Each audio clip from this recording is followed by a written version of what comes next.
it's Father's Day. We're here. Happy Father's Day to anybody who happens to be a father. I'm a mother. At least I've been called that on occasion. Not actually a father. A couple of quick announcements. First of all, thank you to everybody who's already joined and contributed at the Patreon project that was set up for the Atheist Experience. As we talked about, I know there's a promo video up there. There's going to be more videos, including information on how to set up your donations and cap that and stuff like that. It's pretty easy and straightforward, but thank you to everybody who's already contributed. For those who can't, they'll probably put it up right there, patreon.com/theatheistexperience. And we've been doing this show for 20 years, more than 20 years. I haven't been. I've only been here for, what, 14? We're in our 22nd year. 22nd year, and I've done it for 14. But, you know, hey, we've got a building, we got lights, cameras, production costs, internet costs, and all that stuff. And so the Patreon goes to not only help us continue to do another 20 years or more, but also from that you can get ad-free versions of the show along with patron-only videos and other content like that.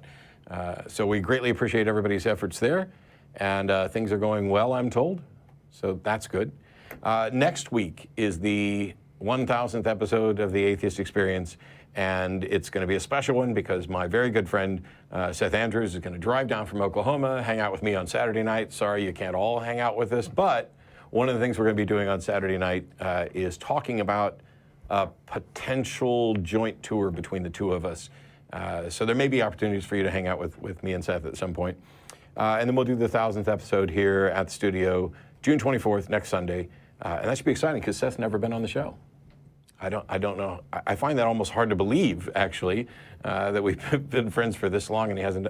What's wrong with you, Seth? What has taken you so long to come around and do this episode? And the last note's a personal one for me. I know, even I think as recently as last week, I mentioned that I would have dates for the upcoming UK-Europe tour that was supposed to be next month, July. And I just got a message that it's being postponed until the fall for a number of different reasons. But that's a good thing, because if it's June 17th and you're just now getting ready to announce your July tour, you probably screwed up a little bit. So we'll start working on dates and information for the fall, so stay tuned for that. You are here, and that means that we have more failures. It's failure day. Yeah. Hey, I just watched the Mr. Rogers movie. It's worth watching, but he only did like 1,400 episodes, so wow. We're catching up with him. I just realized that while today is Father's Day, for some people it might be failure day. Failure day. It's failure day today. I know so we get a lot of calls, and often there's a call, and I kick myself the rest of the day saying, oh, I wish I had said this, or I wish I had said that. Yeah. And this is actually kind of a longer response to a call that I didn't take. So we had a call from, and yes, this is another failure, and if you're counting, it's 57. So this topic came from Mark in London, who called on December 3rd, talked to Russell and John, I think. And they handled him fine, so this is not a disparagement of them, but he made the caller, Mark, made a number of claims. He said, God has a purpose for you. You can't have meaning without God. Everything happens for a reason, capital R reason, meaning, God's orchestrating it. And how can you be sure there is no purpose, grand purpose? You have admittedly limited knowledge, therefore it's possible. And you can't prove that God doesn't have a purpose for you. And if you don't know your purpose, you're still trying to find it, and we have free will to find the purpose that God has laid out for us. So these are some of the claims he made, and there's a lot of junk here. And I want to reiterate that a while back I proposed that there are three pillars of apologetics. One is lies and deception, one is logical fallacies, and one is emotional manipulation. And this idea of God's purpose has elements of all three, and so I thought it was worth unpacking it and looking at it and kind of tearing it apart. The atheist response might be, you might take Christopher Hitchens' approach and say that which is asserted without evidence can be dismissed without evidence. There's no evidence of a God, there's no evidence it has intelligence, there's no evidence it's aware of me, there's no evidence it has some agenda, there's no evidence that I play some part in that agenda, there's no evidence that it needs me to do something. There's no evidence that I have some part. There's no evidence that God has no means of communication with me except via some doe-eyed believer. All these things. So we've got some problems here. And the theist can always insist, well, God's ways are not our ways, and that we cannot possibly guess his intentions. This is usually brought up with when we try to reason about what God would do and what God wouldn't do. But to claim that there is a purpose is to claim some knowledge of those intentions, and this statement is therefore effectively a lie, and that you're sort of claiming that you know these things when you tell us that you cannot know. And so it's kind of like, I know God's intentions, but you cannot. Heads I win, tails you lose. So it's a little bit of a scam. And then he said, you can't prove that God does not have a purpose for you, but you can't prove that this flying spaghetti monster doesn't have a purpose for you. It's really sort of a crazy claim, and of course the flying spaghetti monster's purpose would be for you to wear a colander on your head and talk like a pirate. And by the way, he says, you owe me $1 million. So these statements about purpose are sort of unfalsifiable. And so, as they say, they're not even wrong. And so this is kind of a logical fallacy in that you're asserting something that's not even falsifiable, or you can't prove it one way or the other. And every event in the world can be spun as if it were part of God's intent. If it's difficult, just to appeal to his inscrutable nature. And we'll see one of those in a minute. Is God in charge? Well, here's some dribble from the internet.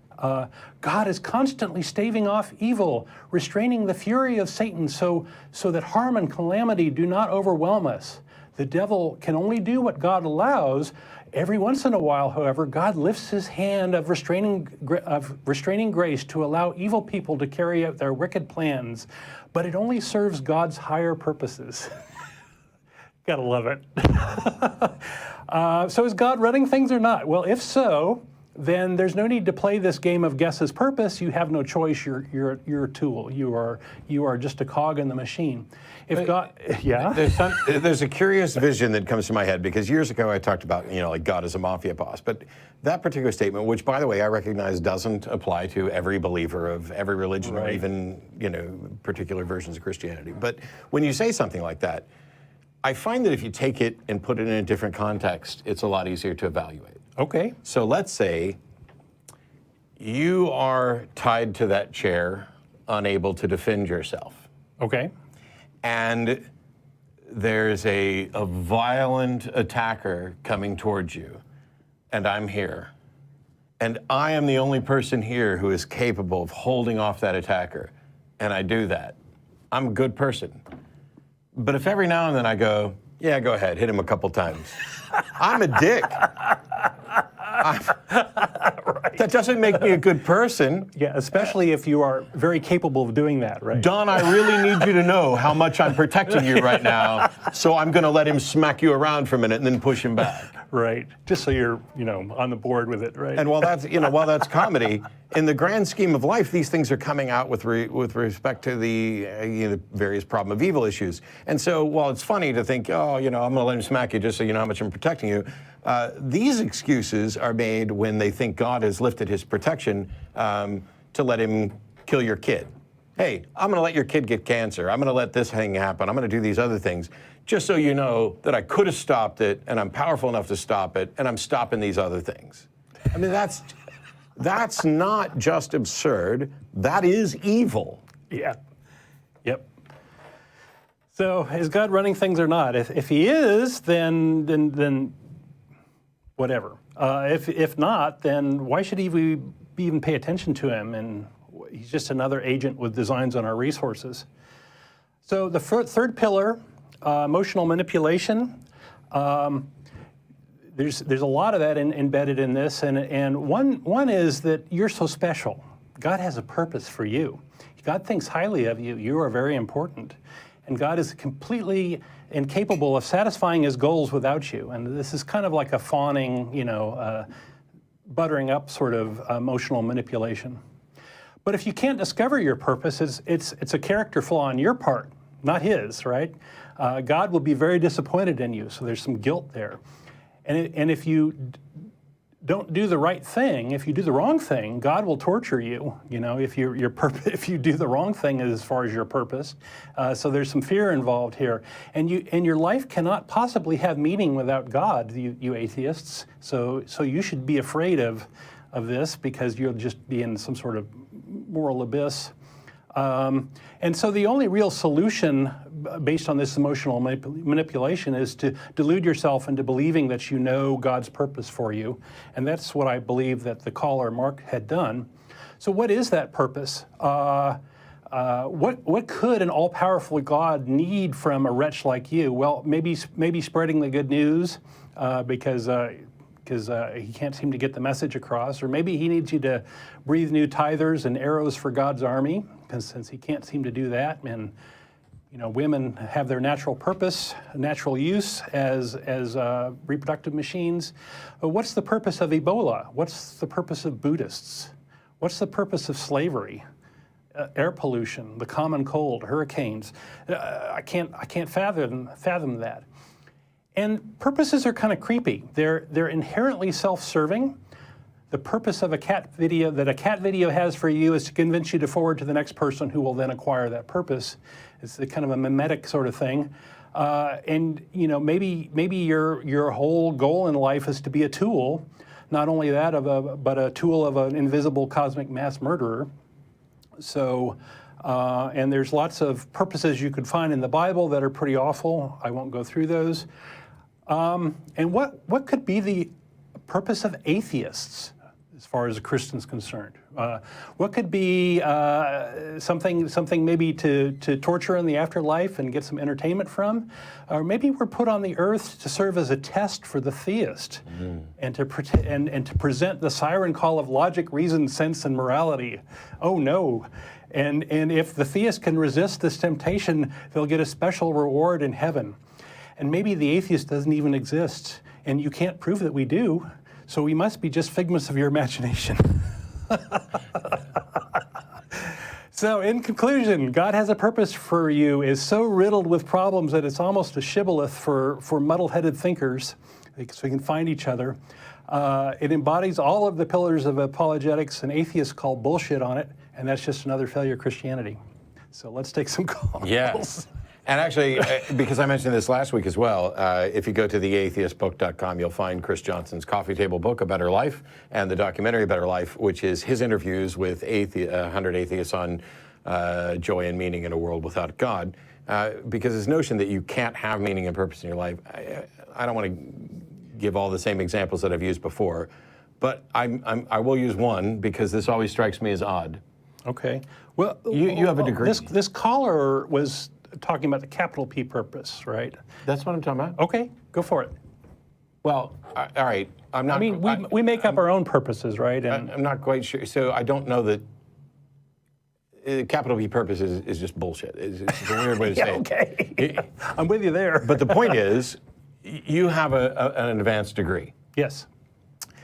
If you went back when you were a teenager and you were setting forth your life's design, if somebody else had picked what your major was going to be, that would have probably been mildly irritating. If the government went around to saying, you're going to be a janitor, you're going to be a surgeon, right. You're going to be, mow lawns for a living, you're going to be the person who sits out on the corner and bangs the drum and raises donations for whatever. We would rebel against that sort of thing. If the government was doing it, if your parents were doing it, if your school were doing it.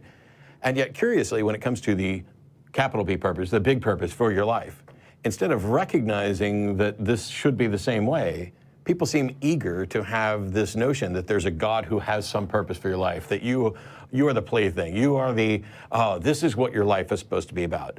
And I think it comes from an anxiety that we've instilled in people, that there should be, your life has to be grand and it has to be about something, and what are you doing? And people don't know what the hell it is, because it's not true. Right. Some people do great things, some people just live their life, and everybody contributes. But if you have this notion that you are somehow inferior because you haven't had a kid, or you don't have a particular career, or you don't know what you want to be, this is something that society has bred into you, the expectations of society. And this is one of the things that religions have done to say, in the grand scheme, you don't have to be anxious about this at all, because it's all in God's hands, and God has your purpose, and he knows what's going to happen with your life, and he will reveal it to you, not just right off the bat, as he wants to, which means if you never discover God's purpose, it's just because he hasn't revealed it to you yet, and you can think that right up until you're dead. And then, unfortunately, you won't ever discover that you're wrong, because as far as we can tell, when you're dead, that's it. Yeah. But anyway, we've got a bunch of callers waiting, and we'll go through this. And I'll say this now, because I forgot till like the end of the show. After the show's over, we used to go out to restaurants, and now we're not doing that. So after show is right here at the Free Thought Library, where there's loads of books, and there's already tons of people. 1507 West Koenig Lane, and we'll be off the air. We're on from 4:30 to 6-ish Central. We might go a little bit longer, you never know. But I have Jens in Sweden. Thanks for waiting. Oh, hello. Am I on the show? You are on the show with Matt and Don. Okay, it's an honor. First of all, I just want to say, when we talk about these issues, there's a lot of emotions going on because, they cut to the core of our worldview often. Yep. And I think this is true no matter what side of the spectrum you are on. Are you talking with? The problem is that you often can't change someone's opinion immediately. I mean, you have to plant a seed of doubt in their mind, and that it has to grow in their pace. I mean, if they're a fence sitter, maybe you can push them over, but I don't think that you can just throw them over the fence if they're unwilling to change their mind themselves. Yeah. And yeah. So the reason I bring this up is because we have different worldviews, and they're. I mean, I want to try to be as gracious and nice and respectful as possible, but there's a chance when we have these serious discussions that it's gonna get emotional for either of us. No, I've done this for 14 years. I know exactly what you're talking about. Okay, yeah, great. So if I say anything that that gets you emotional or upset, so please, I apologize in advance. That's not my intention. Yeah, no worries. Not mine either. So let's get started. Okay, yeah. Yeah, okay. One final disclaimer. I call from Sweden, so I don't know if there's some kind of lag when we talk or not. I assume there isn't, but if there is, and you want to interrupt me, please understand that I might, not hear it immediately, but I will stop talking immediately if you want me to. Sure. Worst case, I'll put you on hold, and you'll hear a difference in the audio, and then I'll talk, and then you come back. But all right. Before I begin this discussion, I'd just like you to answer two questions about near-death experiences, if that's okay for the both of you. About questions about what? Near-death experiences. Oh, near-death experiences. Okay. Yeah, all right. The first, I think it was 5 years ago that I saw some clip of you doing a show with another caller, and he called about, this was before the AWARE study was published, and you went kind of back and forth, and it ended with kind of a stalemate. What study? The AWARE study by Sam Parnia et al. I'm not familiar with it. Nor am I. Oh, okay. They had a kind of a study of near-death experiences in 25 different hospitals in the United States and in Europe. Oh, and, I may be familiar with the study. I just may not be familiar with it by name, but. Okay, yeah. Anyway, that's not the point. The point is that he asked you about near-death experiences and what you think would constitute evidence of consciousness existing outside the brain, and you kept insisting, I don't know. I just want to ask you, do you still hold on to that kind of viewpoint? Yes. I don't know how you would demonstrate conscious absent a body.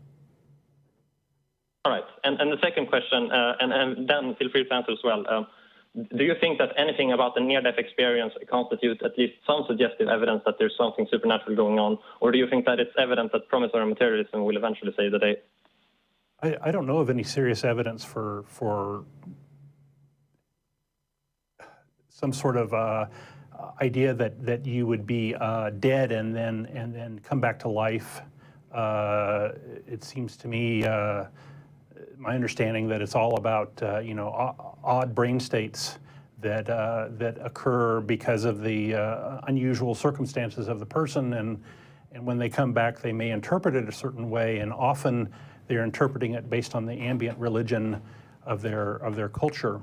But it's worse than that, to address your actual question, because your question was, do you think there's evidence that supports the notion of supernatural? No. It's worse than that, because I don't know how anyone could ever say this is evidence for the supernatural, because if you look at it honestly, What you really have is, here is something for which we do not have a natural explanation. That in and of itself can never mean that a supernatural explanation is likely or possible or probable until somebody makes some demonstration of the supernatural. And I have no idea how they would do that, because how do you determine that something is in fact not natural? Yeah, it's a giant leap. Yeah, just one final brief question. When you mean supernatural, do you mean it in contrast to the philosophical term of naturalism? I mean that something is in fact not, that the source of something is in fact not a function of the natural world. Because I don't even have any reason to think, that there is in fact anything other than the natural world.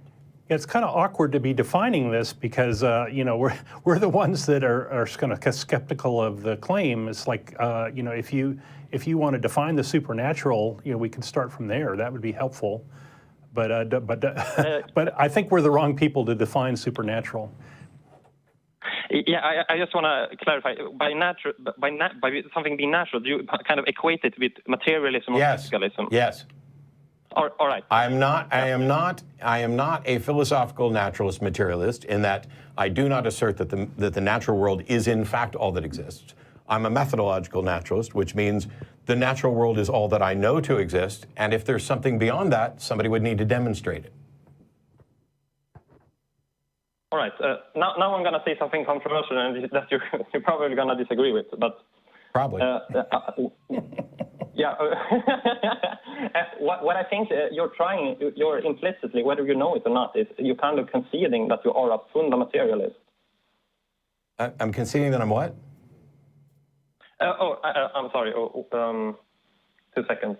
I'm just going to check that you're a fundamentalist, a term that philosopher Neil Grossman coined to refer to those who believe that materialism is a necessary truth, not amenable to empirical evidence, and to characterize a person whose attitude towards materialism is the same as the fundamentalist attitude toward his or her religion. No. In each case, the attitude is one of unwavering... No, we're sort of asking for the evidence that... I am a skeptic, which means that I'm not going to believe something until there's sufficient evidence for it. The fact that I don't know what evidence might be necessary to demonstrate a particular case isn't my problem, just like it's not a fault of evolution that it doesn't explain the origins of life. That's outside the scope of it.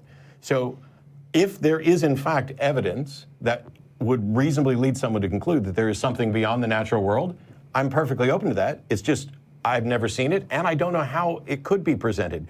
But if you can do it, do it. Yeah, but the problem is that you're not treating materialism as a falsifiable hypothesis. If you can't make falsifiable predictions by it. Wait, I am treating materialism as a falsifiable hypothesis. Well, actually, when we're talking about this, it's not really a sort of hypothesis. The way to show that philosophical materialism and philosophical naturalism is false is to demonstrate that there's something other than the natural world. It is a falsifiable proposition at least in a hypothetical sense, because if someone can demonstrate that there's something beyond the natural world, then philosophical naturalism has in fact been falsified. Now, whether or not it is actually possible to demonstrate this is a separate issue. It's not the fault. Does this sound like fundamentalism to you? It's not the fault. I'm not asserting, and I specifically just said this, I'm not asserting the natural world is all there is. I'm saying that I have no reason to think there's anything beyond the natural world. And anytime anybody has tried to present some reason to think there's something beyond the natural world, it has been fallacious.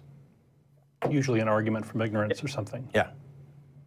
Yeah, I understand where you're coming from. I'm just saying if you don't have a falsifiable prediction about materialism. What do you mean? What do you mean if you don't have a falsifiable prediction about materialism? Even if I had materialism could be. Even if materialism wasn't falsifiable, that tells me nothing about whether or not there's good reason to believe that there's something beyond the natural world. Can I give an example of something that might falsify it? Sure. He gave you one just a minute ago. Demonstrate the supernatural. Yeah, but he didn't give a concrete example of what it would be. That's not my job. If you're going to define supernatural and make an argument for it, that's your job, not mine. That would be me. If I tried to give you my definition of supernatural, and then that would be straw manning it. Tell me what. We've been on the phone for I don't know how many minutes now, and you're trying to build up to something. Would you just present your case for something supernatural? And then we can actually discuss that rather than this philosophical definition or this label that we're going to put on. I don't give a shit about labels. All right, I'm sorry I upset you. Okay, we'll go with an example then. For instance, when you have a near-death experience, you often have, for instance, out-of-body experiences, as I'm sure you're aware. Okay, Now, for instance, so one of the things right now, saying you have an out-of-body experience, that's not necessarily true. You have an experience that you describe as being out of your body. That doesn't mean you were out of your body. Yeah, I can see that point, but I was trying to get somewhere. I'm just look. Yeah. If we're gonna do this, and you're gonna be talking about definitions of things, I just want to make sure we're talking about the same thing. So yes, I'm aware of the fact that people who have these reported near-death experiences sometimes report that they feel they were out of their body. Okay, continue. Yes. Yeah. All right. And for instance, Janice Holden in the 2009 book, The Handbook of Near-Death Experiences, for instance, she kind of compiled a lot of different near-death experiences, and she found that in 90% of all the cases, the observations they made about the external world during this out-of-body state was completely accurate. And in about 8% or so of cases, there was at least one error, and then there was some percent that was false. Were they physically in the room? I'm sorry, what do you mean? What were the observations? Had experience or... I mean, is it miraculous if somebody is in a room and they, are thought to be unconscious and they are aware of something that goes on in the room? Is that a miracle? Is that a demonstration of the supernatural? Well, if there's, if they're experiencing cardiac arrest, I do think so, yeah. Okay, I don't. And here's the problem. So first of all, I would need to know the nature of what these observations are, because there are a number of tests that we can do to demonstrate whether or not somebody is actually out of their body. To date, there has been no scientific test done that confirmed that someone was actually outside of their body. The sort of observations they make are the things that Don's talking about, is this is somebody who's in the room. Just because you're near death doesn't mean you can't still hear or experience things and other things. But let's say at the end of the day that what you're trying to say is completely accurate, that in many of these experiences, 90% of them, what they report to have observed during this experience is accurate. Let's just say that you're right. 90% of the time they report things that are accurate. What's the explanation for that? Well, there are. I mean, I'm sure you understand that there are two major explanations. There's the physiological explanation, and then there's the survivalist interpretation of the phenomena. Okay. There are a number of possible explanations for this. How do you tell which one is actually more plausible? Well, first of all, are you familiar with what happens in the brain when you suffer a cardiac arrest? Specific with a cardiac arrest? No. But I do know that in a number of dying circumstances, that the brain suffers a reduction in oxygen, and these are all things that are typical with hallucinations and whatever else. But at the end of the day, this is what I'm getting to. Let's say we didn't know anything about flawed brains, which we know lots about. We know lots about hallucinations. We know lots about brains on drugs. We know lots of things about brains that are starved of oxygen or not functioning properly. There's no way I could ever conclude that a damaged and or dying brain is going to give more accurate information than a healthy brain. But let's say we knew nothing about the brain, and all of a sudden 90% of people that were reporting these experiences had observations that were accurate. How could we possibly conclude that the best explanation for that is that they actually, in fact, left their body, came back to it, and reported what they experienced when they were out of their body? I mean, that is. I mean, if you disregard your ideological commitment to materialism, that is the prima facie interpretation of this. No, it's not. No, it's not. This is the problem: is I don't have to have any attachment to materialism at all. I am completely open to someone demonstrating that they can leave their body. I'm asking, how could you demonstrate that the best explanation is that they actually left their body? Because all you've done so far is accused me of essentially being opposed to the idea to the point where I won't consider it, and that this is the prima facie explanation. No, that is an argument from ignorance. There is no way to conclude that the best explanation is that they left their body until you actually make a demonstration that this is the best explanation. You don't, because what you're really doing is saying, we don't have any natural explanations for this, when actually I think we have loads of natural explanations for it. But even if we have, I've given you everything. I've said, let's assume that this is correct. Let's assume that we know nothing about the brain and could come up with no plausible natural explanation.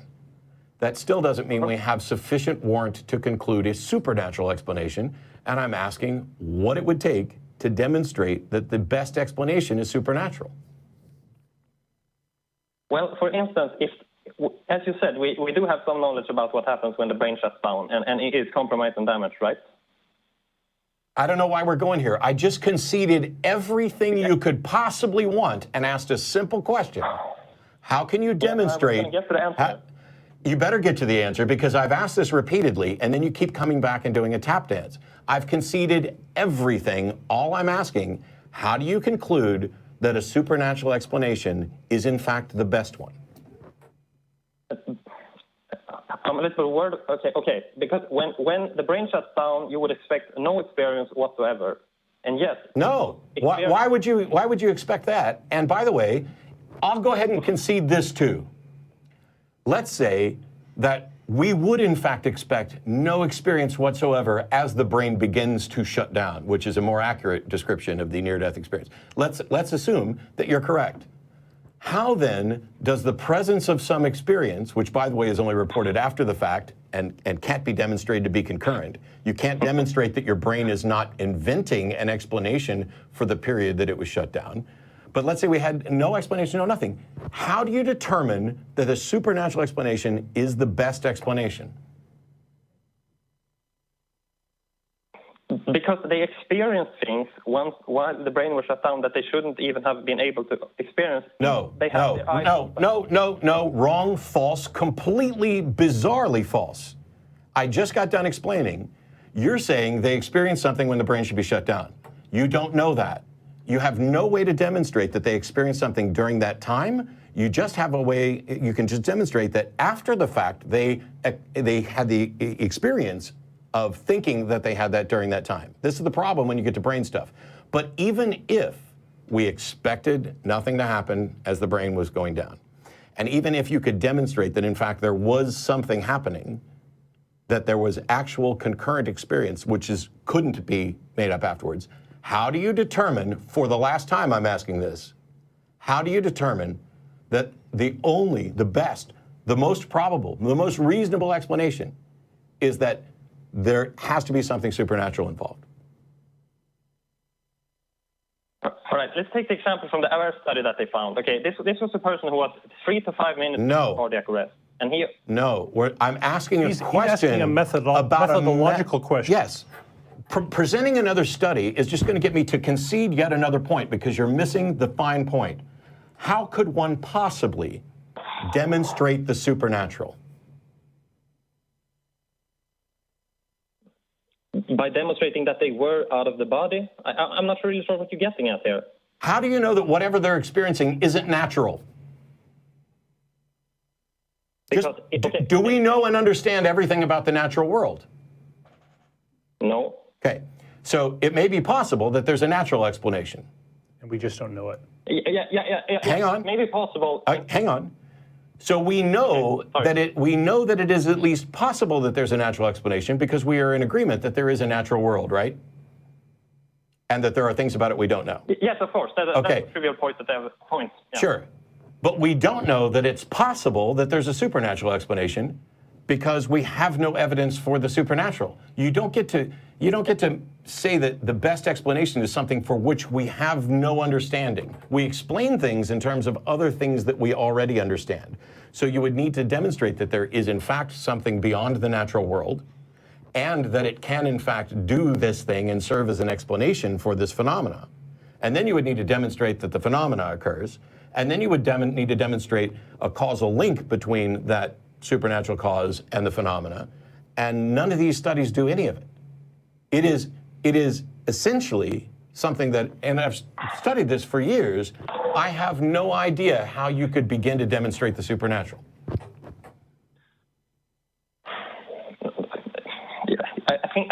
I mean, every time I try to explain myself, it feels like you're interrupting me and saying the same thing all over again, which I've already heard.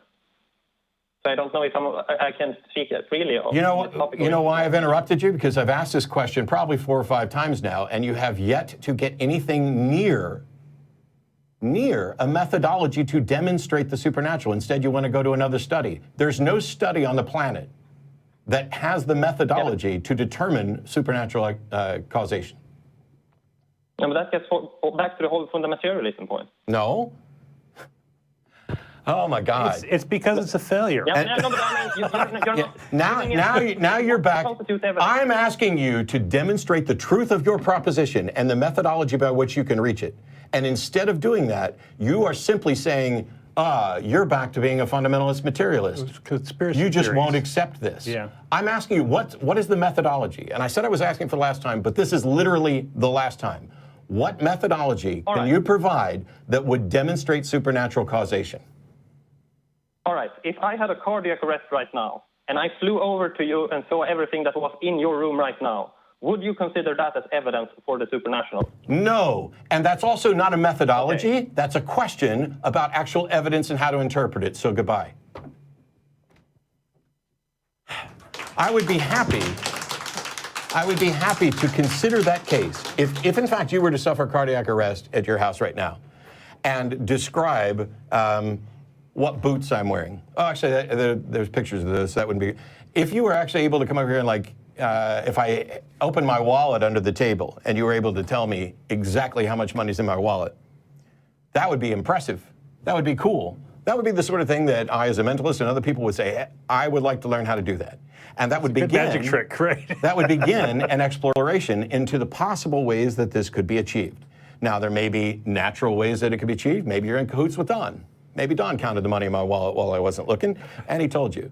But even if I could find no natural explanation, the fact that it might seem intuitive to people that we must then think that you actually left your body and came here does not mean that that's actually what happened. That proposition needs evidence for it. And it would have to be more than, because what you're doing in all of these situations is what Don pointed out 20 minutes ago, or however long ago. It's an argument from ignorance fallacy. It is essentially, well, technically it's not an argument from ignorance fallacy because that would involve you saying this is believable because it hasn't been proved wrong. Instead, it's more like an argument from incredulity where you're saying, I have no better explanation, so I'm going to go with this one. But that is known to be fallacious and problematic. It's like saying, we don't understand lightning, therefore that demonstrates that it must be Odin, Thor, Zeus. Zeus. We'll go with Zeus for lightning because I keep getting corrected on that. Although Thor is the god of lightning, so screw you. I've seen it. It's been in the movies. He was badass in Infinity War. There you go. But saying that we don't have a natural explanation, therefore we will go to a supernatural one, is fallacious. You have to demonstrate a way to determine that there is anything supernatural, which you haven't done. You're essentially, in a slightly more sophisticated way, doing the same thing that Mike Lacona did in our debate about the resurrection, where Mike takes everything that doesn't have a natural explanation currently and dumps it in a bucket and just calls it supernatural. And then he uses the fact that there's a bucket of things in which he dumps the supernatural. He uses that as justification to dump more things in there. Hey, we don't understand this, it must be supernatural, which means this thing that happened, which we don't have an explanation for, and we're not, or this thing that people say happened, like Jesus rising from the dead. We have no evidence that this actually happened. But what Mike did was he took all these things that we don't understand, puts it in a bucket, calls it supernatural, and then uses that bucket to say, look at all this evidence for the supernatural, let me swirl it around. Right. And now, when you hear a story, yeah, it is a bucket of shit. But now when you hear a story, hey, this guy rose from the dead, instead of doing the skeptical thing, which is to say, I don't believe that somebody rose from the dead under these circumstances that you're describing, you'll have to provide evidence for it. Now, he reaches over into the bucket of crap and says, look, here's all these other things. they're not any more implausible than this is. Therefore, this bucket of shit lends credence to this notion that the stories we're hearing are true. And it's a big bucket, too. And that's the key thing. Because when you talk about near-death experiences, you're talking about stories. Someone was dying. And now they're not dead. And now their brain has to make sense of what was happening while it was damaged, deprived of oxygen or blood, or shutting down, and in a weird state, or broken, whatever. And we invent stories all the time. I talked about this last week. We don't have to go through all this again. We lie to ourselves all the time. I think that it's far more plausible that near-death experiences are cases of brains lying to themselves when they don't understand what was going on. Or, in some cases, as we've demonstrated, it's just people lying. We went to heaven and did this, and then they later on get caught and they acknowledge that they were lying. But I think what's happening here is you look around the world and you see these stories. Look, 90% of people are reporting stuff that's accurate. I don't have a natural explanation for it. Therefore, the explanation must be supernatural. That is false. Draw it out in a syllogism. It's false all day long. It's fallacious. It's nonsense. It's garbage.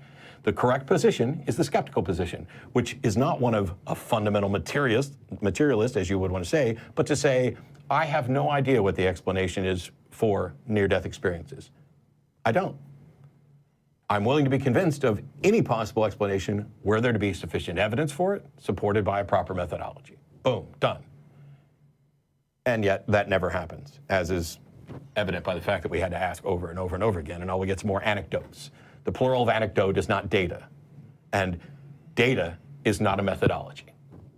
But hey, let's go to Jason in Dallas, who helped us out before the show by testing the phones to make sure they were working. Thanks for waiting. Hello, thanks for having me on. I'm really excited to get to talk to you guys. Yeah, what do you got for us?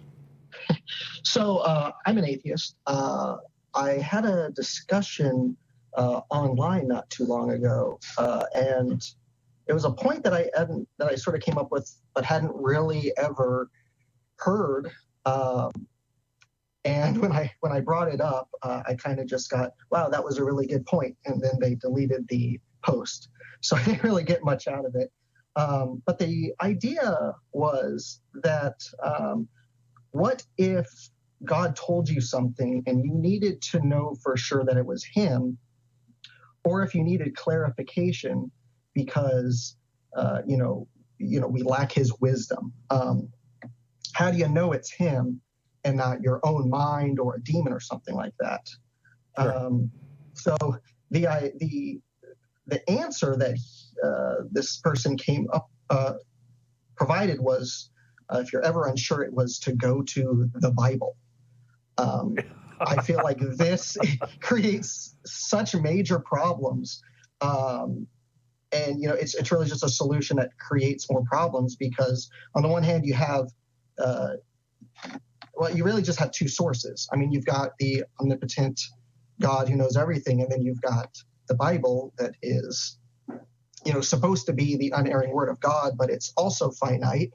And I've just never heard anything. I don't know if you've ever heard this sort of argument or heard anyone ever try and resolve it this way before.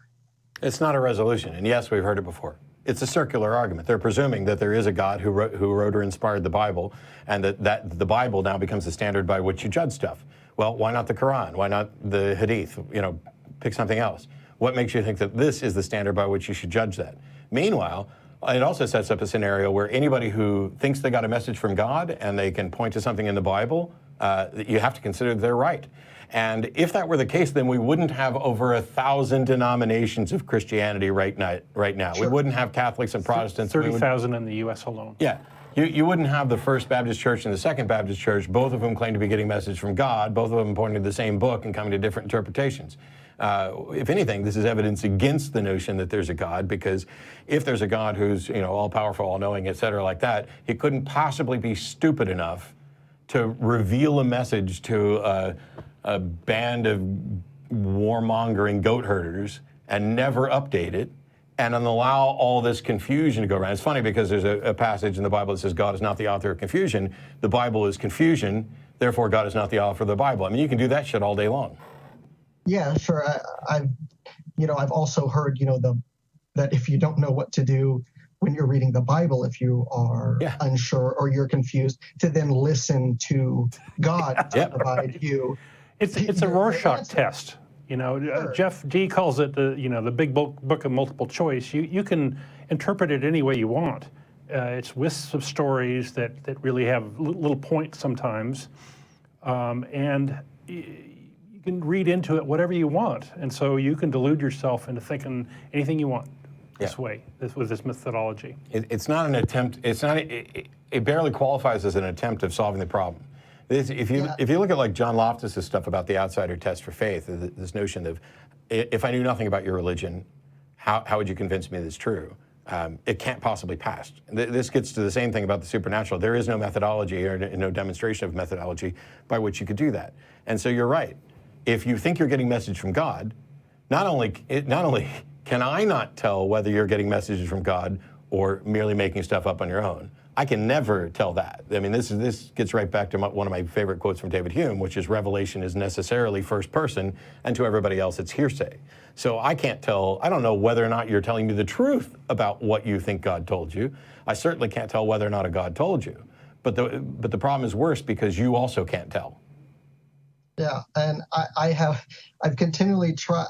I was writing pages at one point trying to work this out from both perspectives to see if I could somehow get to something, and the fact that, the two can compete, can God, make a book so perfect that he cannot refute or change it, And this is something I almost said in the last call, but we got so distracted that I didn't. How do you tell the difference between someone whose spirit left their body, had an experience, came back and relays that to you, and someone who merely thinks that their spirit left their body and then relays that to you? How do you tell the difference between those two? This is the problem.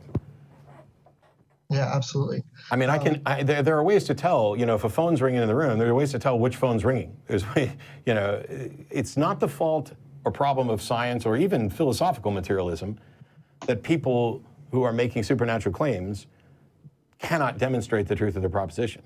The fact that there are unfalsifiable propositions being made doesn't mean there's a problem with the notion of falsification. Absolutely. My advice to you is to go back to basics. This conversation doesn't even make sense until the concept of a God or the existence of a God is proven. And if you're conceding that, then you're conceding way too much. And I definitely agree with you, and that is generally the stance I take. I just enjoy trying to learn more about how to debate and how to deal it's an with exercise. So yeah, if you had a purpose like that, then that's fine. Yeah. So that was really it. Before I go, I think I might have an answer to the idea of design, that you were talking about, the failure of Christianity before, which I love, by the way. I love those every time I hear them. I think what happened is that we are all debuggers in sort of a beta that was put out, and the first issue was that they forgot to tell us what our job was when they sent us down here. That's pretty funny. It's especially funny because Matt used to be a quality tester. Oh. We're finding all the bugs. I love it. So I would love it if it ends up being like a scavenger hunt, and it turns out that the person that found the most things wrong, gets a prize at the end. I don't know, but I just thought that was really funny. I appreciate you guys giving me time today. Thanks for the laugh, man. Thanks, Jason. Appreciate it. All right, Oh, I love that. I used to, well, I'm not going to go down this road for very long, but I used to talk about how it kind of bugged me that being in the notion of software QA and stuff, you kind of think you're constantly in a negative headspace, and then you're doing debates and stuff, or I am outside here, and I think I'm in a negative headspace because it's always finding the faults with everything. Mm-hmm. And then I had this epiphany one day that the only way you can find the faults is if you know what it looks like when it's supposed to be working. And so it's not a negative headspace. It's a positive headspace with a positive goal, which is to make a better project. It's actually Don's job that is the problem. Yeah, I write because the bugs. the software engineers are the ones that put the bugs That's in right. there. Yeah, I keep getting told if I just stopped doing that, we wouldn't have so many problems. On the other hand, it was job security, so I was happy for them to keep putting bugs in there. All right, on that note, we'll go over to Brandon in Phoenix. How are you?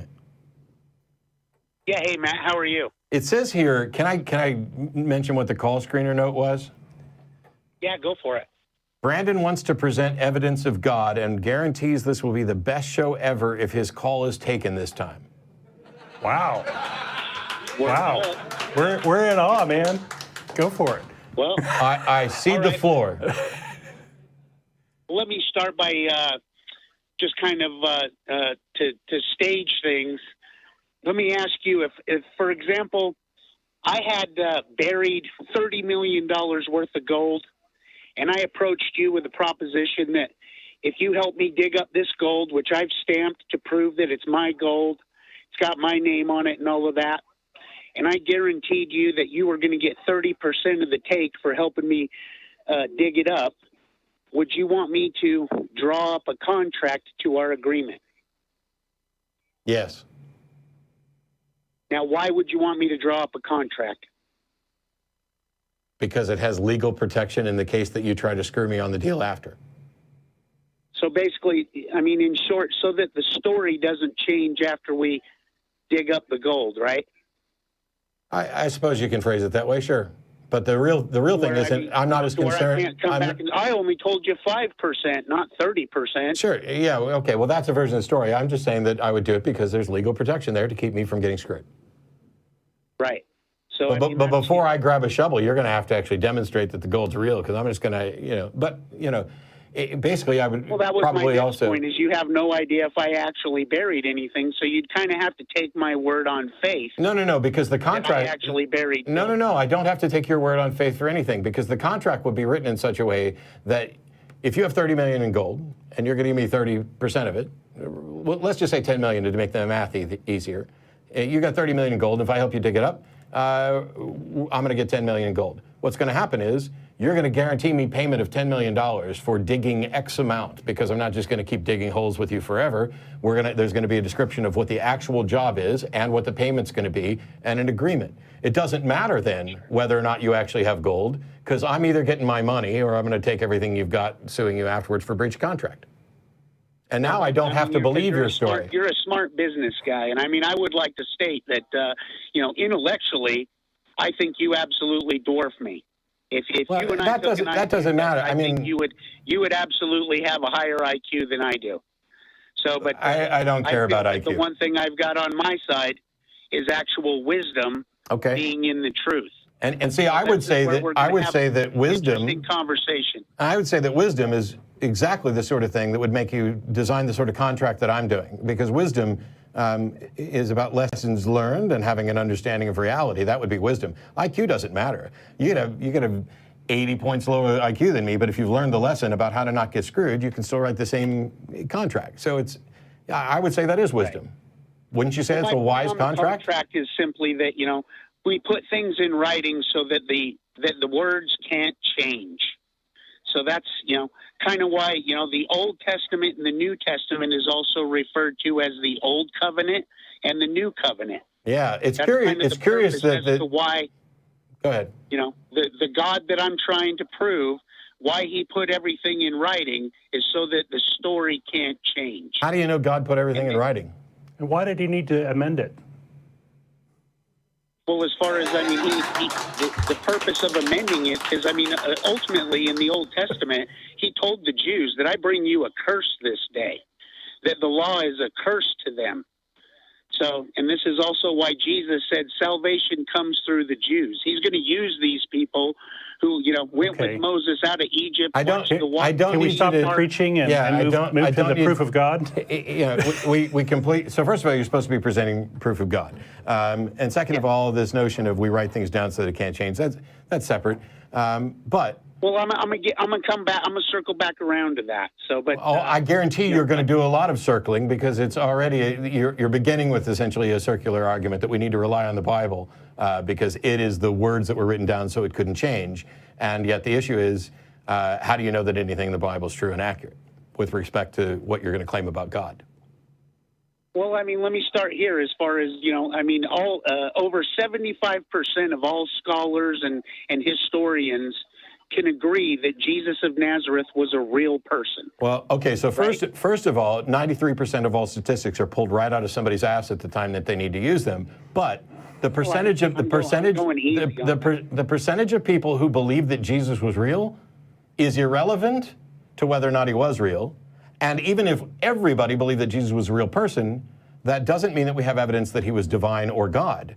I believe there were lots of real people. But I agree. I mean, as far as that's not proof yet. That so everything you said is irrelevant to the point of demonstrating that a God exists. That's my point. Okay. Well, I mean, and we do know that he was crucified.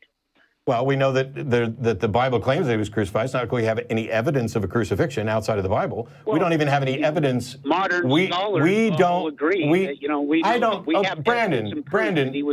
Oh my God. No, we don't. No, we don't. And modern scholars don't actually agree on that. What they agree is there are stories about this. The truth is we have no contemporary accounts of any event from Jesus' life at all, which is why there are some people who think this is entirely a myth.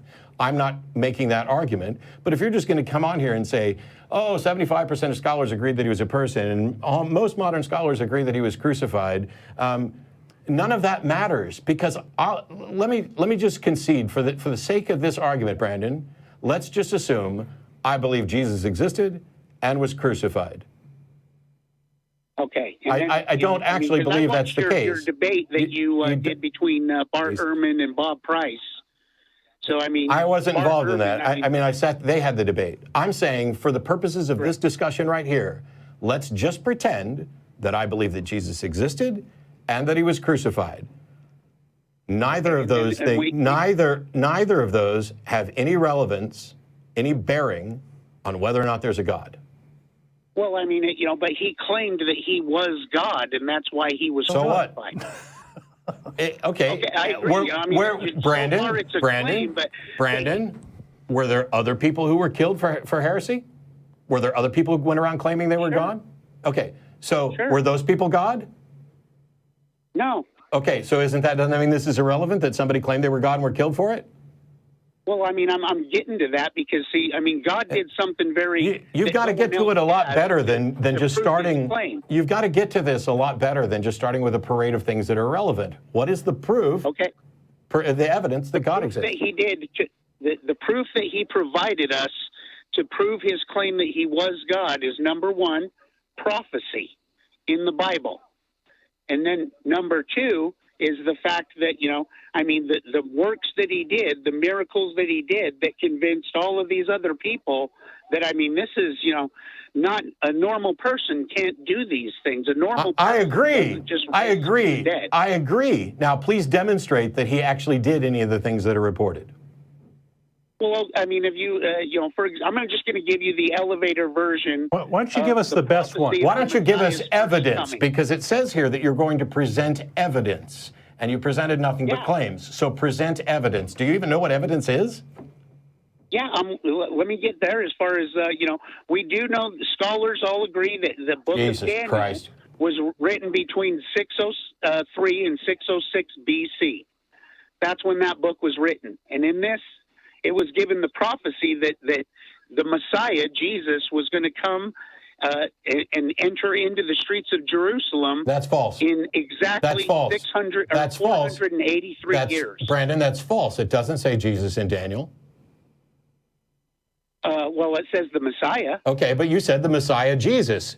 You are dishonestly injecting Jesus into a potential prophecy here because you've already concluded that he does this. But if a book says our future Messiah will do this, does that mean that later on, if somebody does that they are in fact the Messiah? Well, as far as, it's pretty accurate as far... No, that's not what I'm asking. Book of Daniel. I'm not asking. So here's a statement. Somebody makes a statement about a future event. If later on that future event comes true, what does that tell us about the prophecy? That the prophet was absolutely true in what he was saying. It tells us that they said something which came true. But does that mean that the prophet actually predicted this? Did they knowingly set up a scenario that they knew was going to happen? Well, I mean, in the book of Daniel, the angel Gabriel came to Daniel and said, in 483 years, the Messiah is going to walk through the gates of Jerusalem and will be recognized as the Messiah. And then, I mean, and that's exactly 173,880 days. So let's say the day Jesus entered into Jerusalem. So let's say mass, Jesus Christ. Let's say that 3 days before Jesus entered Jerusalem, assuming that's actually what happened, did somebody have access to the book of Daniel at that time? Absolutely, the Jewish people. They're historians. That's why God used them. So if I go in to a restaurant and I order a steak medium rare, and I get a steak that's medium rare, have I made a prediction and the waiter fulfilled prophecy? Well, I mean, that's a prediction. That's something, you know. Prophecy is a prediction. Prediction are two different things. No, they're not. Things that are different. No, they're not. not. They're not prophecy and prediction are synonyms. You are saying this is going to happen in the future, and then it happens. Absolutely. We're talking many, many years in the future, though. What difference does that make? The person that made the prediction died before the thing ever. I'll tell you exactly what difference it makes. It means that there were 683 years for people to actively work towards that goal, knowing it was going to happen. If I say 1 year from today, somebody is going to give birth to a child, and they are going to name it Matt is Awesome. And a year to the day from now, somebody actually names their kid Matt is Awesome. Was that prophecy being fulfilled? Or was that somebody saying, hey... The prophecy said that he would be called Emmanuel. They gave him the prophecy gave him Jesus a different Not name. Jesus, right? Not Jesus. In the New Testament, he's not referred to as Emmanuel. The meaning of Emmanuel is God with us. To another way to prove that Jesus is God as he claimed. So that's what he said. Jesus that's why Christ. They killed him. We have a number of big problems here. One is that you believe everything in the Bible. Well, let me just say this. As far as I believe that the King James Bible is the only real Bible that fulfilled the prophecy given in Psalms 12. And I'm assuming you're talking about these. I'm assuming in the trash. I'm assuming you're talking about the 1611 AV version only, right? Correct. The standard authorized Cambridge edition Bible. Well, that's the standard authorized Cambridge edition. May not be the exact same thing as the 1611 authorized version, is it? Well, I mean, that's the real Bible. Get your story straight. Is you can take all the other Bibles and trash them. Sure. Even the Bibles that was based on, that the interpretations came out of, even the Masoretic text and the Septuagint, you can chuck those in the trash. We'll see. What about the Dead Sea Scrolls? What about the Dead Sea? What about the Dead Sea Scrolls? You're going to chuck those in the trash too? Absolutely. Okay. As far as, this is where... So Brandon, we're done. Brandon, you're a cartoon, man. Brandon, we're done. You have a ridiculous position. You have a ridiculous position. Here, no, I'm not holding on. You're holding on. You're on hold right now. I might bring you back. I might not. In 1611, a new version of the Bible was translated from a number of different texts. And your thing is, we can toss out all those things that it was based on and just go with this one, as if the Lord himself spoke English. As if these people who translated it have even a fraction of the understanding of the ancient languages and the context at the time as modern scholars do. That makes no sense. This is you not just cherry-picking from the Bible, but cherry-picking the Bible. Well, I don't mean to. I'm not trying to cherry pick. I understand your point, and it's a good point. I'm just saying that, obviously, God. If God is God, then He's capable of speaking any language that He wants to. Sure. Isn't He also capable? Isn't He also capable of revealing Himself to all of us right now? He has. This is the point. This is where I'm. No, He hasn't. God has never revealed Himself to me. I can say that with confidence. Nor me. Well, He's not going to physically reveal himself to you. Can He not do that? Because of our nature versus... Can He do that? Can He do it or not? Without destroying you, no. Then how did He reveal Himself to anybody else? How did He explain the Damascus Road experience? Isn't that a revelation directly to Saul? Absolutely. And as far as... And it didn't destroy him, did it? This is, Did it destroy him? Fried his those are brain, chosen probably. vessels, and Did it- apostles did it- have a specific. Okay, look, oh my God, you're just making all kinds of excuses. I said, can God do this? And you said, not without destroying you. And then I pull up an example where you have to believe, because it's in your book, that God revealed himself to somebody without destroying. And now you come up with a post hoc rationalization that he was a chosen vessel. Can God make me a chosen vessel?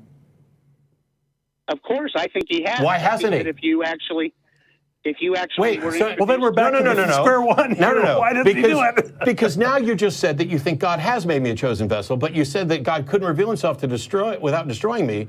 And then when I asked what it would take, I would say, why could it happen to Saul? And you said because he was a chosen vessel. So if I'm a chosen vessel, then clearly God can reveal himself to me without destroying me, right? So the answer to my original question was yes, he can. Sure, of course. I mean, And yet he hasn't.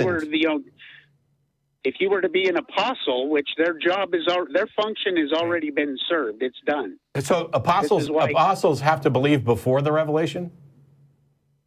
No, I mean, but see, Okay, so then apostles are different from prophets. No, Brandon. As far as Brandon. they set down doctrine. Brandon. Prophets tell Shut you up! future events. You're not following this.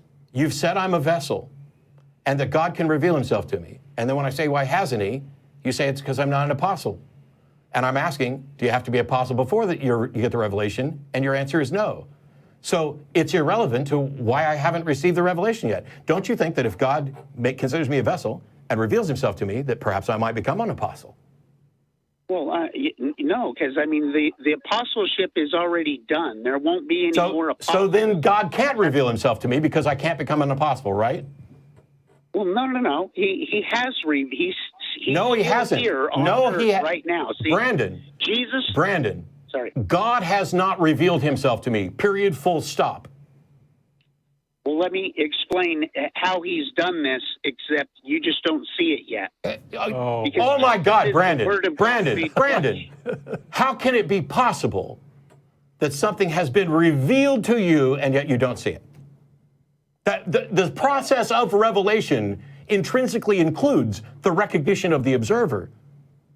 This is something different from, hey, there is evidence for something and you just haven't seen it yet, versus I have revealed this evidence to you and you don't see it. Well, I mean, have you ever, like lost your glasses or something and they're just sitting right in front of your... Goodbye. I'm constantly disappointed about these folks that say, hey, I've got proof of God, and they come on and nothing. Have you lost your glasses? Yep. And you know what found them? Looking for the glasses. When it was revealed to me what their location was by my eyes and my searching, not by some external spirit, I found my glasses. This sort of nonsensical, simplistic, hey, I lost my glasses, I prayed for help, and then I found my glasses. Okay, what did the prayer have to do with it? Yeah. Nothing. Well, didn't Jesus prophesy that he'd be returning within a generation? Not necessarily, he didn't put a time frame on it, but he said there are some standing here who will not taste of death until all these things have come to pass, which can be interpreted that way, and it can be interpreted another way. I'm pretty sure there's a quote where he says, within a generation. Well, there are things about that within this generation, but that... Okay. It's all subject to interpretation. It's a big mess. But it's a big mess. But at the end of the day, this notion of prophecy, I've already done a video on prophecy. We've already talked about it over and over again. The fact that the book of Daniel says something that you look at events later and interpret them as if they fit that. I tell you what, instead of calling the atheist experience, go call the Jewish experience and explain to them why they're wrong to not recognize Jesus as the predicted Messiah.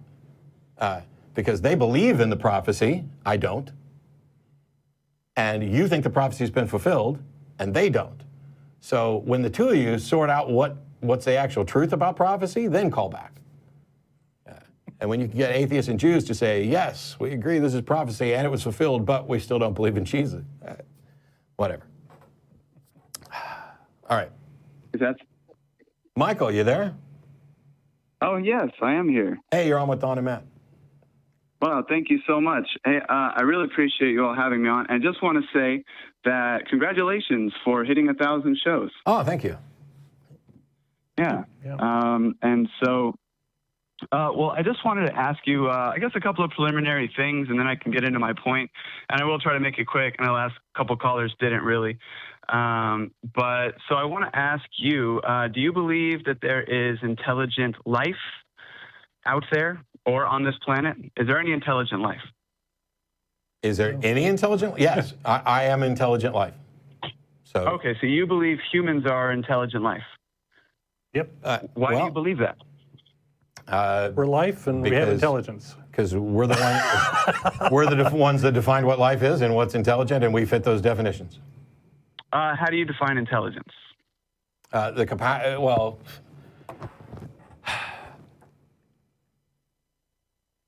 so this is one of those fun things where you want to try to make sure that you're not defining it by pointing to the exact thing that it is, but for all labels, they're descriptions of observations. And intelligence, at least to some extent, encompasses the capacity to make observations, process those observations, and reflect on those. I see.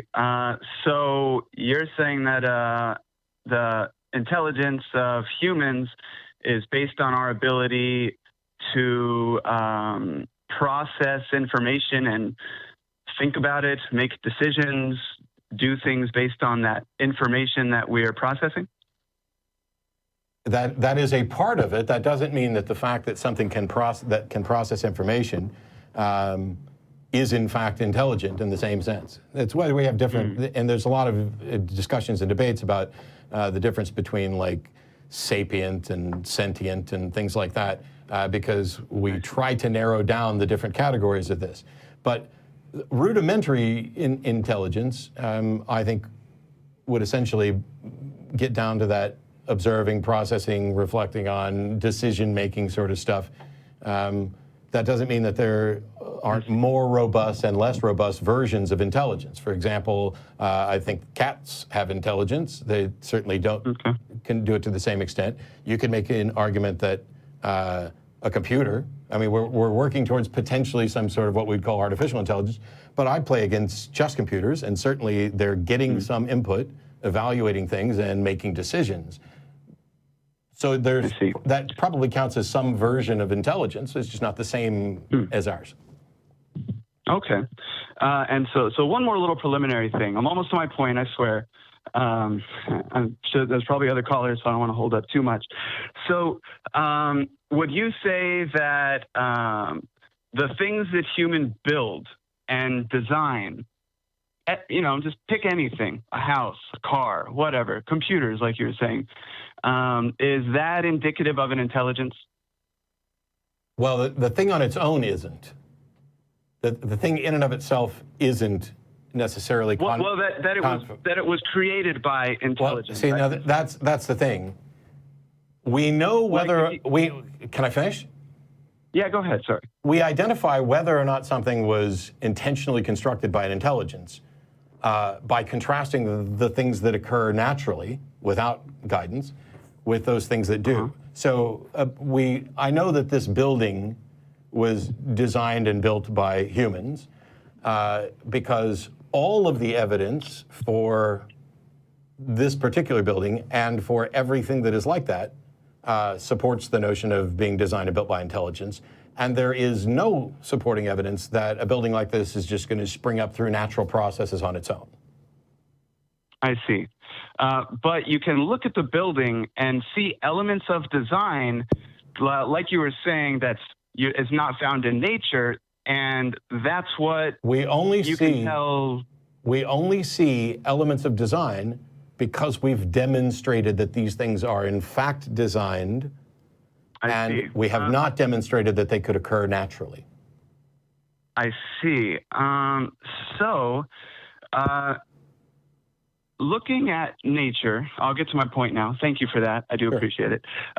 So looking at nature, we can see that there is a level of complexity that humans isn't design. Cannot design. No. You are simply wrong. So first of all, complexity is not a hallmark of design. Simplicity is.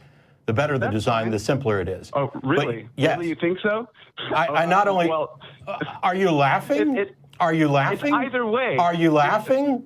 It's simple or complex. It doesn't mean that it is or it isn't. Correct. Thank you. You just made my point for me. Complexity is not indicative of design. You cannot That look at wasn't my point. you cannot look at something. I know. I didn't say you made your point. I said you made my point. Oh, I see. You cannot Go look ahead. at something and say, "Hey, this is really complex. It must have been designed." That's a fallacy.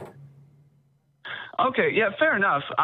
That wasn't necessarily my point. I bet you $1 it was. Okay, I'll come visit you. I'll get that $1. But You started by saying you can look at something in nature and see that it's complex, and then you said it is too complex to have been designed naturally. So that was your point, because well, I didn't say design naturally. You didn't let me finish. Go ahead. I'm sorry. Because what? you did say that it couldn't occur naturally. That's the point I interrupted you. Well, no. What I was saying is that when you look at something in nature, what I was going to say is that it's more complex than anything humans can design, right? No, Would you agree to that? No. You actually said natural, but we'll go with this. Okay. You look at something in nature. You look at something in nature, and you find that it's more complex than what humans can design. First of all, yes. I don't necessarily know that that's true, because there's a difference between what humans have. Can I finish the sentence? 100,000. Jesus, if you'd let me finish the motor? sentence, you would have already had your answer and not look like a jackass. Oh, okay. There's Go a ahead. difference between what humans can, a level of complexity that humans can achieve, versus what humans have achieved. There's no demonstration, for example, that it is impossible for human beings to design life from scratch. The fact that we haven't done it doesn't mean that that is not possible. Okay, but we could do it. There's a possibility. Right? I don't know whether or not it's possible. The point is, you would have to demonstrate that it is impossible in order to make your point. Okay, so that is true, and I do want to avoid that type of yes or no type of questioning and answering. But like for example, like what I'm saying is that like if you take a car for example, open up the hood of a car, it's got an engine. It's got, it's all of the things that a car has, right? So you can look inside a cell and you can see that there are also things like motors which spin at hundreds of thousands of RPMs. And actually, it's RPM. Inside a cell. It's RPM, not RPMs, to be pedantic. And it's also. Good job. I think you might be a little off on the actual RPM, but. Oh, really? It's at least 100,000. I guarantee you that. Fine, whatever. Doesn't matter. The issue is here that you're making an argument. It does matter. No, it doesn't. No, shut up. You're making an argument by analogy. You're saying we can recognize engines, and here's something in the cell that looks like an engine. An engine is designed, therefore this thing we look at in the cell that looks like an engine is more likely to have been designed. That is a flawed argument. We can go down the list of innumerable things in nature. Give us your best one. I love innumerable lists. Let's get started on an innumerable list. Let's do it. Okay. Hey, so check it You've out. got lots of shit in your let me give bucket. you another Let's give us the fanciest turd you got. Okay, so check it out. So you've got a tree. It makes an apple. The apple falls. It's sweet. Animals like to eat it. It's palatable. Then they eat it. Their system takes all the nutrients from that thing that's sweet, and they wanted to eat it, and it breaks all of it down except the seed. And it, as you were saying, passes the turd. The seed is in the turd, and that turd is actually fertilizer I know. for the tree to grow. I know. It's amazing, isn't it? It came about by Must be Jesus. without any design. You think it happened to happen that way? I see. No, Michael. I see no evidence that it requires an intelligent designer, nor have I seen evidence that it actually is done by an intelligent designer. So you think and nobody here is saying that it appeared by magic. If it was done by a designer, then you demonstrate the designer and you demonstrate the design. But what you're doing is saying, look at this. It just seems like you're saying, look at this. It just seems so amazing that it couldn't have happened by natural processes. Therefore, there was a designer. That's what you're saying. It's an argument from ignorance again. I see. Well, I mean, that's part of what I'm saying. Demonstrate the designer. Why is this so hard? Why not just stand by your convictions? You are arguing that because something happens in nature that seems amazing and looks designed to you, that the most reasonable conclusion the most reasonable conclusion is that there's a designer, and yet you are failing to acknowledge that these are all still natural processes we're talking about, and that these are the sorts of things that result when you have changes over time. Yes, I will agree to that. Okay. So I'm not saying there's not changes over time. That's clear. Well, you're essentially arguing those changes over time, that it's unreasonable to conclude that they could lead with this particular tree makes fruit and then poops out a seed through an animal. You think that can't happen through natural processes over time? Well, here's the thing. Of course, I can never say for sure because I didn't exist billions of years ago when whatever Neither did I. universe was created. And neither one of us need to be saying anything for sure. I don't think you can be certain about anything. I'm talking about, I agree. Here's a process that happens in nature. We're looking at potential explanations. Let's say, for example, that we have no natural explanation. That still doesn't mean that we're justified in thinking there's a supernatural one, a la the call earlier. But in this case, we actually have natural explanations because this is a natural process. And so the standard scientific model merely acknowledges, given the age of the universe and the age of the Earth and what we know from archaeology and from studying DNA in the cells and other stuff, that this appears to be a natural process occurring over time. And what those people who are advocating for a designer are doing is one of a couple different things. They're either saying nature's not sufficient enough on its own to explain this, therefore there must have been a designer. But they can't demonstrate that nature isn't sufficient, or they haven't demonstrated that nature isn't sufficient, they just assert it. Or they're saying, yes, it's a natural process, but we believe that there was a designer who tampered with that process or started that process off. And they don't demonstrate that either. They just say this is what we're convinced of. Right. Well, you know, I definitely want to come from a place of we can't conclusively 100% assert anything because as humans, our senses are so limited, right? So that is important to recognize, and I'm really glad you brought that up. That's God why exists, I'm talking in terms of, you know, seeing things in nature and seeing how it's better designed than anything humans have ever designed. No, we have more evidence for evolution than we have for almost anything. I'm not saying No, it's not better designed. If I could design a better human being in a heartbeat by not making it possible for me to choke by having me breathe and drink out of the same orifice. Okay. Well, go ahead and do that then. I just did. I didn't say I could make one from scratch. I didn't say I can construct human evolution. But if I were in this position of designer and you're talking about how much better it is than something humans could have designed, I can come up with a design that's better. I could make it so that the fun factory and the waste disposal are not the same thing. Okay, I'm talking about a bigger scale. I mean, I'm not even talking about nature on this planet. I don't give a shit about the scale, Michael. The fact is I just offered a rebuttal to your assertion, and then now you're doing a deflection. Factory, like that's not real design. I mean, not on the level of nature of the universe. That's like our little bitty scale of let's make a place, you know, where you can go have fun in a place that processes sewage. Like nature has. Did you really miss the point that I was talking about genitals and the fact that that's the fun factory I'm talking about, where waste also comes out? I totally missed that. Yeah. Welcome back to biology. And here, just go look up the laryngeal nerve on a giraffe. Tell me that's good design. Yeah. Well, all you were talking about was that the things in nature are better designed than anything humans could design. And I just proved you wrong by being a human who just designed something that is superior. That doesn't mean that I can bring it out. I'm not saying things in nature are better designed. I'm saying the entirety, the fact that it is self-sufficient, the fact that it's not. We're going to have heat death. I could design a universe that's not going to suffer heat death, where we're going to go on forever. I could design one. Develop a universe. I could if I was a god, right?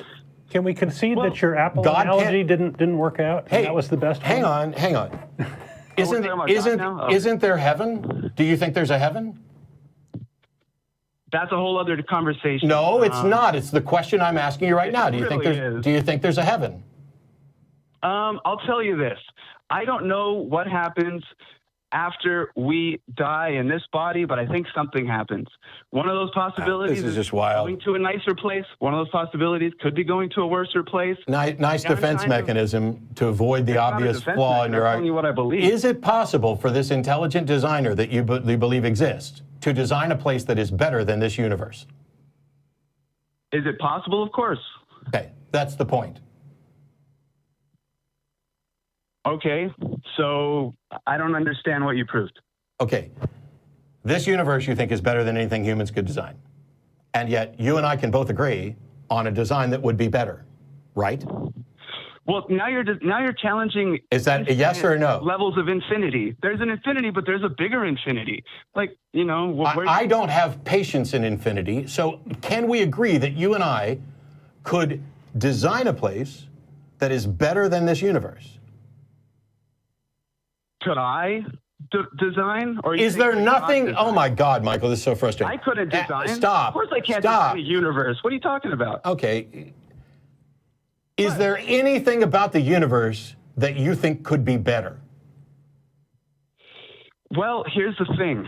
God damn. My knowledge of the universe is so limited, even on this world. Then go somewhere else and talk to somebody else about it then, because I absolutely think there are things in the universe that could be improved upon. That is designing. Now, I may be wrong about what's possible given the current constraints in the universe, but if we're looking at this as a designer, someone capable of designing a universe could design something better. He acknowledged this, that God could have designed something better. And we can also say, Don, what would you like to, what do you think could improve about the universe? I'll get a long list. Just one thing. What could be improved about the universe? I don't know. Maybe a different president. Although, to be fair, that's about how we work in it, and not so much about it. Let's just talk about, you know. Oh, I don't know. How about you don't have to suffer so much before you die? How about that? Or you could live twice as long. Sounds great to me. I like it. Maybe we remove skin cancer. We keep all the other cancers. We keep all the other problems. We just get rid of skin cancer. I'm all for that. That's just fine. Maybe we design humans so that you breathe and drink and eat out of different holes. Who knows? There could be some improvements. Oh, then you couldn't talk because you need to push the air through. Look how amazing. It seems to me like God you're playing the role of the tester again and saying, oh, well, you know, this thing needs a little work, needs a little improvement. Yeah, the incredible frustration send it back. here. The incredible frustration here is that if there is design, you have to demonstrate design. You don't get to just infer design because, oh, this looks complicated, or, oh, I can't come up with anything better, or, oh, I don't have a natural explanation. All of those are, in fact, fallacies. And this is probably, and I probably should have done it this way. It's a curious thing to have been a fundamentalist Christian for some 25 plus years and to wake up every day in a world full of people who believe the things that I used to believe. And to seemingly be incapable of making progress with at least some of them, although there are plenty of people, there's probably people sitting on the other side of the glass who used to be believers, and in part because of this show. What does that say about the designer that he believes in? That he goes to all the trouble to design something that Michael thinks is obvious. It reminds me of Douglas Adams and the Babelfish thing, that it ended up being proof of God because it was so preposterous that it just needed to be. If your God can reveal himself to you by obviously designing the things that humans can't, then why can't he do a Damascus Road experience for everybody and satisfy a previous caller's claims? Why is it that Don and I have to sit here for years week in and week out, answering the same questions, right, having the same arguments, and all we're really saying is, please present an evidence-supported argument for your claim. And instead what we get is no lies and deception, no logical fallacies, and no emotional manipulation. Yeah. Cut out the fallacies, construct a valid syllogism, put sound evidence in the propositions, and I have to accept the conclusion. I have to. Mm-hmm. It's unavoidable. Now, if I can figure this out, why can't your God? If you can figure out that God designed a tree, and you think that I could figure that out too if I just listened to you, then why doesn't God just come down and say, yep, he's right, I designed that tree? I designed all this. I designed this. I designed that. And what a better way to promote Christianity than have atheists come on and be converted. Yeah. Wouldn't that be awesome? Granted, we don't have the most popular show in the world, but it's pretty popular. And by the way, I'm friends with some people who are far more popular. Ricky Gervais is a fan of the show. Why not reveal yourself to Ricky? He's done a great job. I saw him argue against God on Colbert one time. Certainly because then nobody would believe him. Yeah, here's the thing, and here's one of the reasons that atheists recognize the appeal of these discussions here is that if a God ever revealed himself to me, I would acknowledge it and I would tell people. But the problem is, if that were to happen, that means one of two things. Either I've become convinced of something that I can't demonstrate to anyone else, which puts me in the same boat as the callers. If that's the case, I don't think I could be convinced, because independent verification and relying on reasonableness to make a case for something is a required element of what would convince me. So then I'd have to fall into the second category, which means that God has revealed himself to me in such a way that it not only would satisfy my standards of what it would take to convince me, but I would be able to relay that in a way where all of my atheist skeptic friends would likely reach the same conclusion. We know that's never happened, otherwise we wouldn't be here. Yep. Never. If there was ever someone who was presented a sound, skeptical, valid argument supported by evidence, we wouldn't be here, and yet we are. And so what does that say about your God, that he's created a scenario, intelligently designed a scenario, in which for the next 20 years, people are going to keep calling this show to say the same thing that they said for the 20 years previous. And we're going to point out fallacies, and we're going to point out how you can't reach that conclusion from there, because one chunk of people understand logic and reason and skepticism and critical thinking, and the others don't. And that's not just an insulting, that's not saying I'm smarter than you or my IQ's higher. That's just a fact. I understand skepticism, critical thinking, standards of evidence, burden of proof, how to make an argument, how to spot the flaws in an argument, and the people who are presenting evidence for God. And it doesn't matter if they're a caller to this show, or Ray Comfort, or Mike Lacona, or William Lane Craig, don't. There's some of them that have a better understanding of it, but the arguments they present don't satisfy those conditions. And that's why we need your support on Patreon, because we have job security here. Yeah, for a show that's whose whole purpose is to get rid of the show, right? Yeah. We're going to be around a while. One of these days, I hope the world gets to a place where there's no need for this show. But as is evident today and every other day, we're not there yet. Yep, we got a ways to go. On that note, we've hit the end of the show. There's no more, our phone kind of reset or whatever, so we're on the no answer thing. But okay. Let's go have some dinner. Yeah. And chat with our visitors. So there's the link for the Patreon. Actually, there's the link for the Patreon thing. And 1507 West Koenig Lane. We're going to have dinner and hang out with folks. And we'll see you next week for the 1000th episode with me and Seth Andrews. Great.